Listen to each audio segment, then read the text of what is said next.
बोलो सतगुरुदेव की जय हो।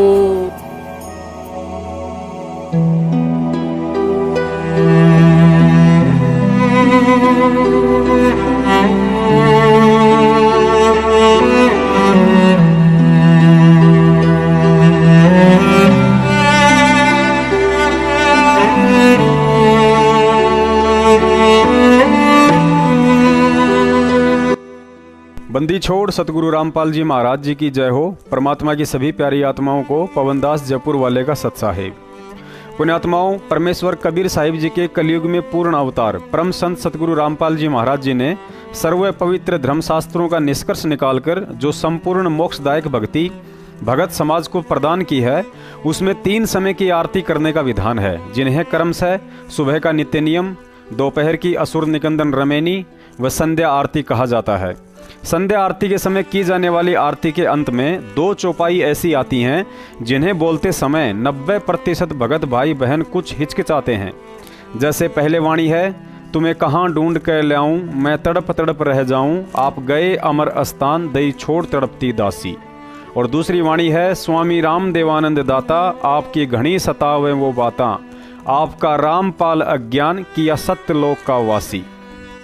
तुम्हें कहाँ ढूंढ कर लाऊं, मैं तड़प तड़प रह जाऊं, तुम्हें कहाँ ढूंढ कर लाऊं, मैं तड़प तड़प रह जाऊं, आप गए अमर स्थान, स्थान दई छोड़ तड़पती दासी, आप गए अमर स्थान, स्थान दई छोड़ तड़पती दासी। मेरे गुरुदेव भगवान, भगवान दियो काट काड़ की फांसी, स्वामी राम देवानंद दाता, आपकी घड़ी सतावे वो बाता, स्वामी राम देवानंद दाता, आपकी घड़ी सतावे वो बाता, तेरा राम पाल अज्ञान, अज्ञान किया सतलोक का वासी, तेरा राम पाल अज्ञान, अज्ञान किया सतलोक का वासी। पुण्यात्माओं, यह वाणी बोलते समय भगत भाई बहन सोचते हैं कि अपने गुरुदेव के लिए अज्ञानी शब्द का प्रयोग तो किसी भी पंथ का भगत नहीं कर सकता, फिर हमारे पूज्य सतगुरु रामपाल जी महाराज जी तो जगत गुरु अर्थात संपूर्ण विश्व में एकमात्र परम ज्ञानी व तत्वदर्शी संत हैं। फिर यह वाणी बोलते समय उनके नाम के आगे अज्ञानी शब्द कैसे लगा सकते हैं? हमारा निजमन हमें यह शब्द बोलने के लिए बार बार मना करता है और आत्मा भी नहीं मानती थी। प्रथम चौपाई, तुम्हें कहाँ ढूंढ कर लाऊं, मैं तड़प तड़प रह जाऊं, आप गए अमर स्थान, दई छोड़ तड़पती दासी। इस वाणी में परम संत रामपाल जी महाराज अपने पूज्य गुरुदेव स्वामी राम देवानंद जी को उनके इस लोक से सतलोक गमन के पश्चात याद स्वरूप कह रहे हैं कि हे गुरुदेव, आप अपनी दासी अर्थात आत्मा को अकेली छोड़कर अमर स्थान सतलोक को चले गए हैं और अब आपको यह दास कहाँ से ढूंढ के लाए?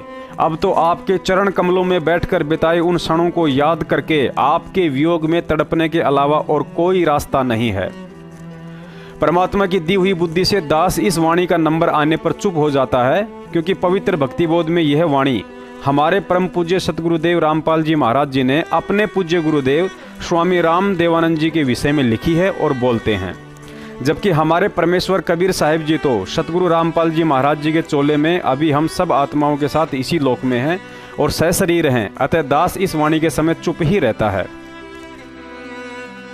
दूसरी चौपाई है, स्वामी राम देवानंद दाता, आपकी घनी सतावे वो बाता, आपका रामपाल अज्ञान किया सतलोक का वासी।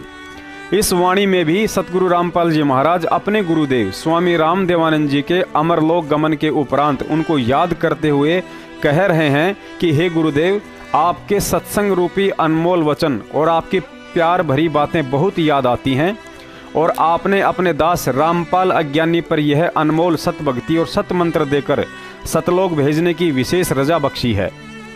इस वाणी में सतगुरु रामपाल जी महाराज जी ने अपने आप को सर्वज्ञानी व जगतगुरु होने के बावजूद भी अपने पूज्य गुरुदेव के सामने स्वयं को अज्ञानी कहकर गुरु शिष्य के अंतर को स्पष्ट किया है, और गुरु के प्रति शिष्य के भावों को प्रकट करते हुए दिखलाया गया है कि गुरु के समक्ष शिष्य की रहनी करनी और बोलचाल कैसी होनी चाहिए। परमात्मा की दी हुई बुद्धि से दास इस वाणी की जगह अपने पूज्य गुरुदेव सतगुरु रामपाल जी महाराज जी की वंदना करते हुए यह वाणी बोलता है। सतगुरु रामपाल जी दाता, आपकी घनी अमोलख बातां, आपका पवन दास अज्ञान कीजो सतलोक का वासी। भावार्थ है, हे गुरुदेव, आपकी बातें बड़ी अमोलक और गूढ़ रहस्य युक्त हैं तथा आपकी विशेष दया के बिना उन्हें लखना अर्थात समझ पाना सामान्य जीवों के बूते से बाहर की बात है। हे सतगुरुदेव, अपने अज्ञानी शिष्य पवन दास को सतलोक भेजने की दया करना। पुण्यात्माओं, पहले संध्या आरती में ये दोनों वाणियाँ बोलते समय दास को बड़ा अखरता था कि मेरे गुरुजी तो दुनिया में सबसे बड़े महाज्ञानी हैं, फिर दास उन्हें अज्ञानी कैसे बोल सकता है। कुछ दिनों बाद परमात्मा ने दया की और दास की मुलाकात जोधपुर से एक भगत जी, जिनका नाम है रामेश्वर जांगिड़ जी, परमात्मा ने उनसे मुलाकात करवाई। तो दास ने देखा संध्या आरती के समय जब इन दोनों वाणियों का नंबर आया तो उन्होंने ट्रांजिस्टर की आवाज़ कम कर दी और साथ ही उपरोक्त वाणी बोलने लगे। दास ने बाद में उनसे पूछा तो उन्होंने यह सत्य बताया और यह भी कहा कि मैनेजमेंट के मुखिया महेंद्र ने जब इस बात की शिकायत गुरुजी से की और जब दास गुरुजी के चरणों में गया और सारी बात बताई तो गुरुजी बड़े प्रसन्न हुए और दास को वापस पांडाल में भेज दिया। पुण्यात्माओं, इसके अलावा ज्ञान आधार भी यही कहता है कि सकल सृष्टि को ज्ञान देने आए जगत गुरु संत रामपाल जी महाराज जी को हम दो कोड़ी के तुच्छ जीव अज्ञानी कहकर कैसे संबोधित कर सकते हैं।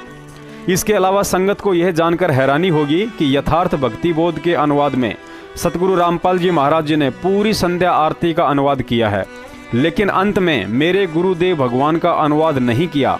केवल संकेत में यही लिख दिया कि मेरे गुरुदेव भगवान का अनुवाद करने की आवश्यकता नहीं है, यह तो अपने आप में वैसे ही सरल है।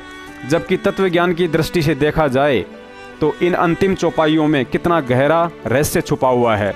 देखिए यथार्थ भक्ति बोध के अनुवाद का पेज नंबर 196। पुण्यात्माओं, परमात्मा की दी हुई बुद्धि से लगता है यह संगत के ज्ञान की परीक्षा है। सतगुरु यही देखना चाहते हैं कि इतना तत्व ज्ञान देने के बाद भी मेरे भगत लकीर के ही फकीर हैं या इस ज्ञान को आधार बनाकर कुछ विचार भी करते हैं। इस वीडियो के अंत में दास एक विशेष निवेदन करना चाहेगा। आप जी को कुछ काल प्रेरित लोग लकीर के फकीर व्यक्ति भ्रमित करने की कुचेष्टा कर सकते हैं कि हमें ग्रंथों में छेड़छाड़ नहीं करनी है, हमें वैसे ही बोलना है जैसे गुरुजी बोलते हैं। सभी भगत भाई बहन विचार करें, जब हम सतगुरुदेव जी के सत्संग सुनते हैं तो मंगलाचरण के बाद गुरुजी कुछ अनमोल वाणियाँ बोलते हैं। उन्हीं में से एक वाणी बोलते हैं, कुत्ता हूँ गुरुदेव का, रामपाल दास का नाम, चरण कमल में राखियो, मैं बांदी जाम गुलाम। लेकिन यह वाणी जब भगत बोलता है तो अपना नाम लेकर यही कहेगा कि कुत्ता हूँ गुरुदेव का, पवन दास का नाम, चरण कमल में राखियो, मैं बांदी जाम गुलाम। दास को सतगुरुदेव जी ने प्रेरणा की तो यह बात संगत के सामने रखी है। किसी पर कोई दबाव नहीं है। यदि ज्ञान आधार से उचित लगे और मालिक प्रेरणा करें तो आप जी भी प्रथम वाणी में चुप हो सकते हैं और अंतिम वाणी में अपने नाम के आगे अज्ञानी शब्द लगाकर सतगुरु वंदना कर सकते हैं। परमात्मा भी अपनी वाणी में बताते हैं, ज्ञान संपूर्ण हुआ नहीं, हृदय नहीं छिदाए, देखा देखी भक्ति का रंग नहीं चढ़ाई। सत साहेब।